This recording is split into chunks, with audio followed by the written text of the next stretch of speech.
Nah, tamu kami kali ini adalah seorang model atau peraga busana yang telah malang melintang selama lebih dari 14 tahun. Dan dirinya akan share banyak mengenai pengalamannya dan juga potensi dunia fashion modeling di Indonesia dan juga mancanegara.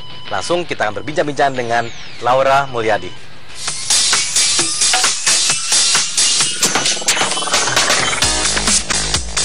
Bisnis produk primer seperti pakaian tidak pernah sepi pembeli. Total nilai penjualan produk fashion selama tahun 2013 tumbuh hingga 181,6 triliun rupiah. Perkembangan industri ini pun tidak lepas dari peran para model profesional.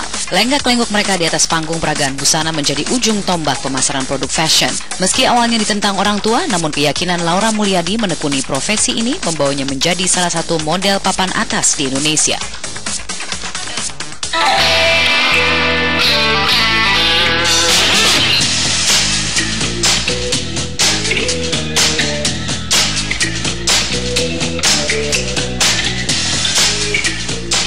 Udah berapa lama di dunia modeling ini, tentu banyak pengalaman berkutat dengan klien ataupun dengan desainer ataupun penyelenggara. Tapi kalau boleh diceritain sekarang seperti apa sih perkembangan dunia fashion khususnya di profesi Laura saat ini?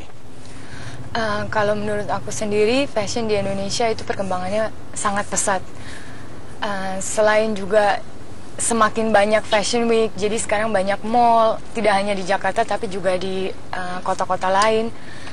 Juga mulai banyak desainer-desainer baru yang berani untuk memunculkan kain-kain tradisional yang dibuat dan dikemas menjadi suatu pakaian yang bertaraf internasional.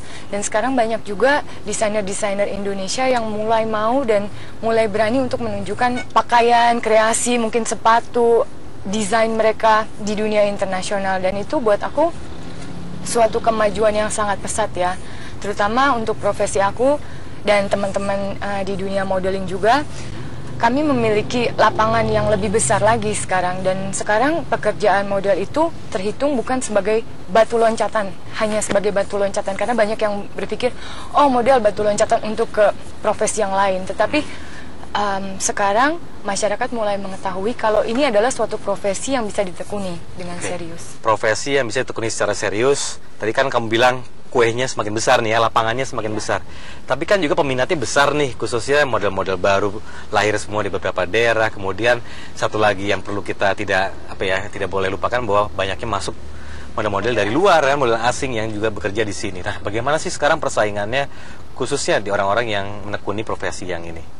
Kalau menurut aku, dengan datangnya model-model asing, justru itu membuktikan kalau industri ini semakin maju. Jadi besar sekali kemungkinan untuk model-model memiliki pekerjaan dan juga menarik minat dari model-model asing ini untuk datang. Sebenarnya kalau aku sendiri sih, aku nggak melihatnya sebagai wah mereka makan lapangan pekerjaan aku. Nggak terancam lah gitu ya. Iya, maksudnya model itu sebenarnya apa sih? Itu adalah profesi yang menunjukkan jiwa kita, karakter kita, bagaimana kita membawakan suatu busana atau suatu desain di panggung dan menyampaikan pesan dari si perancang itu sendiri. Jadi kalau untuk karakter, setiap model itu berbeda. Jadi dengan adanya model-model asing atau semakin banyaknya model, justru itu bisa dilihat sebagai bagaimana kita membedakan diri di dunia itu. Model itu bukan sekedar oh ya harus punya rambutnya bagus ya, atau tinggi, ya atau bisa pakai sepatu heels. Kadang orang berpikir oh ya jalan 12 detik di atas di make upin anak ya gini-gini. Enggak, model itu sebenarnya juga harus untuk terus belajar, karena setiap baju, setiap sepatu, setiap medan stage itu berbeda. Berarti apa dong yang dituntut oleh desainer ataupun penyelenggara pada umumnya dari model-model yang bekerja untuk mereka? Apakah memang ada standar khusus? Karena kalau dilihat-lihat, apakah kenyataannya sekarang lapangan pekerjaan akan diambil banyak oleh model-model asing ini? Atau sebenarnya kenyataannya masih 50-50 atau bagaimana sekarang?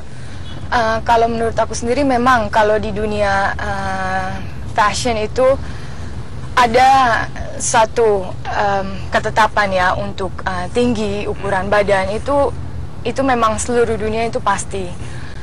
Tapi kalau untuk karakter sendiri atau hal-hal bagaimana untuk menjadi model dan bertahan, nomor satu sih seluruh dunia pasti sama profesionalisme. Itu profesionalisme seorang model itu termasuk diantaranya menjaga tubuh. Itu pasti. Dan yang kedua, harus mengetahui apa sih desain kali ini. Jadi harus mendalami apa sih yang mau kita bawakan, jadi tidak hanya sekedar jalan. Dan yang ketiga, harus mengesampingkan pikiran, oh banyak sekali orang yang, oh saya takut jelek nih, saya nggak mau kalau diginiin gitu. Sebenarnya itu adalah pemikiran seperti itu salah. Tidak boleh dimiliki seorang model. Karena apapun yang dikenakan, apapun yang istilahnya ditaruh di muka, di rambut, di mana, itu kita harus merasa kalau that is the best thing, I will be the best on the stage, itu sih. Oke, tapi kok kenyataannya di realitanya, kalau yang di mata Laura sendiri, apakah sekarang semakin banyak desainer yang lebih memilih ke model-model dari asing atau bagaimana? Itu tidak dipungkiri ya, karena memang kiblat kita masih Paris, masih New York, dan memang model asing memiliki karakter yang berbeda dengan model Asia. Jadi memang banyak yang memilih profil-profil tertentu yang dimiliki Caucasian untuk membranding dari desain mereka. Tapi kalau menurut aku sendiri, itu kembali lagi sih kepada tema dari desain itu sendiri. Dan dengan adanya mereka mungkin membuka lapangan yang lebih besar, membuka kesempatan yang lebih besar untuk memasarkan produk-produk Indonesia di luar negeri. Dan juga untuk masyarakat sendiri, publik bisa melihat, oh ya, ini loh sisi lain dari rancangan. Jadi ini justru mengembangkan potensi lain ya? Iya, fashion lokal Indonesia. Kalau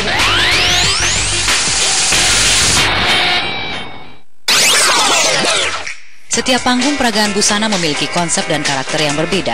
Profesionalisme dan kemampuan menyampaikan pesan perancang busana menjadi tuntutan bagi setiap model. 15 tahun menekuni profesi ini membuat Laura Mulyadi percaya kemampuan setiap model dinilai dari profesionalismenya. Kehadiran banyak model asing ke Indonesia tidak membuat Laura gentar. Meningkatnya jumlah acara pagelaran busana di tanah air membuat Laura yakin profesi model kini bisa diandalkan.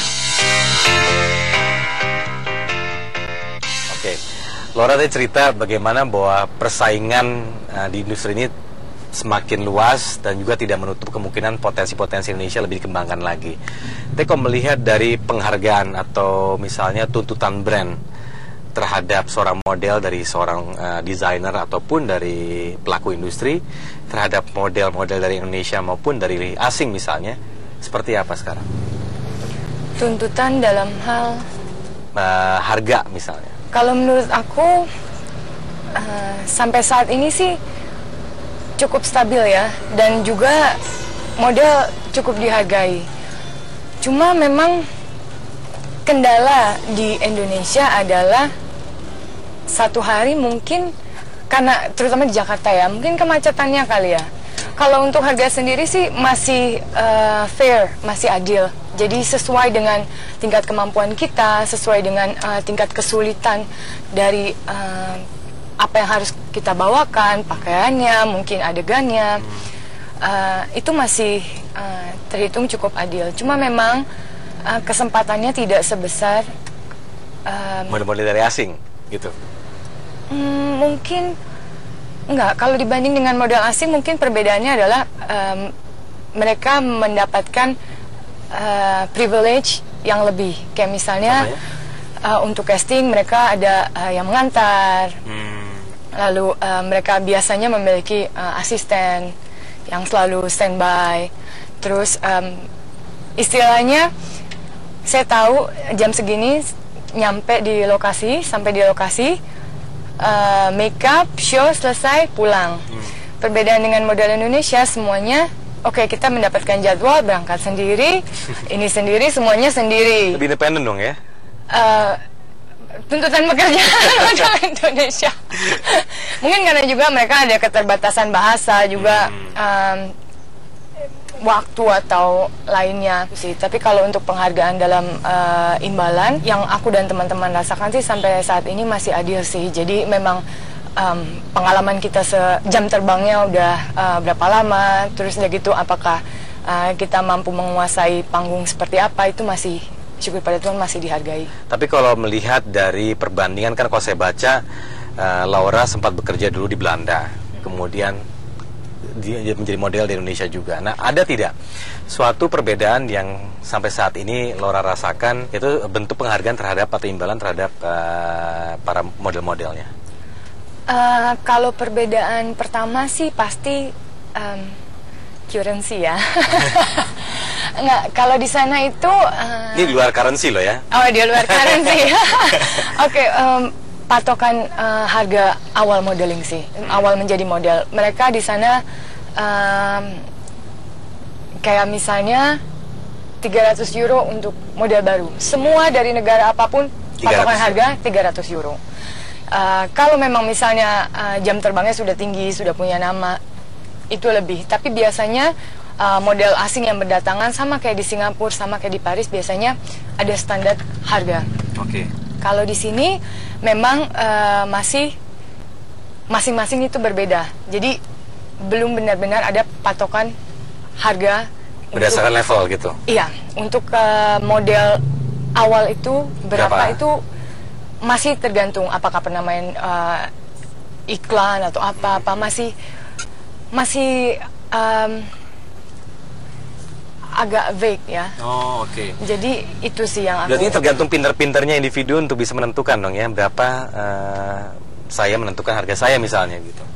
Dan yang menentukan bukan kita. Jadi pinter-pinternya iya manajer atau pinter-pinternya kita aja gimana nih caranya supaya bisa lebih dikenal, lebih naik, lebih bagus lagi, itu sih. Oke, Laura, mungkin saya nggak akan tanya Laura dibayar berapa ya, tapi saya mau tanya sekarang dari sisi range. Kira-kira ya, bagi orang yang baru mulai, itu berapa, tapi berapa juga yang the highest pay itu umumnya berapa? Kalau the highest, aku nggak tahu sih ya, jujurnya. Nggak tahu, pernah nggak tahu. Oke, nggak apa-apa. Yang pertama mulai bagaimana? Kalau di sini sih... sekitar mungkin 500-750 mungkin per show ya? Iya, per show. Dan per show durasinya kira-kira kan paling top setengah jam atau? Itu enggak sih, kalau di sini beda seperti yang tadi aku bilang. Itu kalau di luar negeri. Jadi datang GR, makeup, selesai show, pulang. Show lagi misalnya. Jadi sehari bisa beberapa kali. Cuma kalau di sini kan karena macet juga, jadi kita model juga banyak terbatas ngambil job dari sana karena kita nggak bisa pindah dari satu lokasi ke lokasi lainnya. Jadi kadang-kadang maksimal itu 2 pekerjaan. Kadang-kadang malah sehari 2 pekerjaan ya? Iya. Malah kalau misalnya memang untuk show yang besar atau untuk fashion week misalnya, itu ya 1 hari untuk khusus untuk tempat itu, acara itu biasanya. Kalau tadi kan bilang the highest nggak tahu, tapi kira-kira level high itu berapa sih? Level high? Mana nih Marisa bukan? Kira-kira aja, ya bisa mungkin 4-5 kali dari itu kali ya. Oke, 4 atau 5 kali dari jumlah yang tadi ya? 5 atau kadang mungkin bisa 10 kali dari itu. Oke. Tergantung show-nya, tergantung tingkat kesulitannya. Yang lebih cantik banyak, yang lebih tinggi banyak, yang lebih bagus jalannya itu banyak. Tapi kita harus tetap fokus apa nih yang kelebihan kita, karena itu cuma itu hal yang bisa kita tawarkan kepada potensial klien. Oh, inilah saya. Laura Mulyadi beruntung dikaruniai banyak keunikan. Keunikan wajah, kulit hingga tinggi badannya membuat perempuan berdarah campuran Indonesia Mongolia ini menjadi model pilihan para perancang busana. Kemauan untuk belajar yang kuat serta semangat pantang menyerah menjadi kunci sukses Laura Mulyadi untuk bertahan. Selanjutnya, Laura mengejar cita-cita untuk menuntut ilmu dan perlahan meninggalkan dunia model yang membesarkan namanya.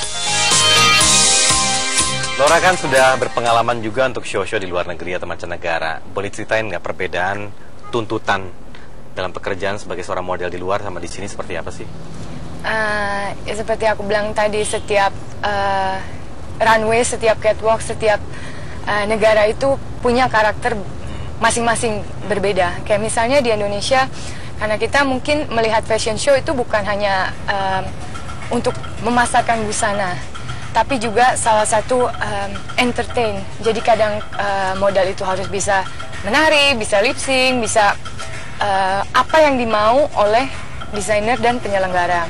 Tapi kalau untuk di luar, kayak misalnya kemarin ini aku ikut Paris Fashion Week untuk Didit Hedi Prasetyo.